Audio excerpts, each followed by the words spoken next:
Hi friends, కువైట్లో మీ భీమవరం కుర్రోని. అయితే ఇవాళ టాపిక్ ఏంటంటే, ఇవాళ ఫ్రైడే అనమాట, హాలిడే. ఇదిగో మనం చూడండి, ఈడు మా అన్నయ్య, ఈడు రాజేంద్ర. ఈ సెలవు కోసం ఎన్నో వారాల నుంచి వేచి చూస్తాం ఇలా కలవటానికి.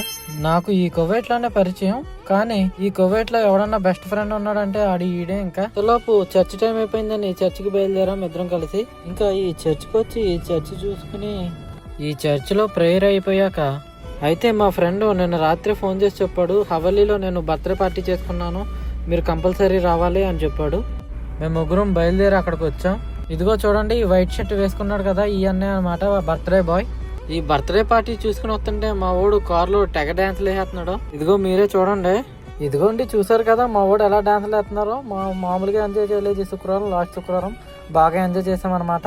ఇంకా బాగా ఎంజాయ్ చేసి నైట్ 9 అయిపోయింది అనమాట. ఇంకా ఎవరి రూమ్కి అలాగ వెళ్ళాల్సిన టైం అయింది. వచ్చి ఈ సెలవుకి వచ్చేటప్పుడు బాగానే ఉంటుంది, అందరం బాగా కలుస్తామని కదా అని వస్తాం. వెళ్ళేటప్పుడు ఎంతో బాధ ఉంటుంది, వెళ్ళిపోతున్నాం అప్పుడే సెలవు అయిపోయిందా అనిపిస్తుంది. ఇలాగా నా ఒక్కడికే అనిపిస్తుందా, లేక ఈ గల్ఫ్ కంట్రీలో ఉన్న వారందరికీ అలాగ అనిపిస్తుందా? మీకు వీలైతే లైక్ చేసి కామెంట్ చేయండి. గని భీమవరం.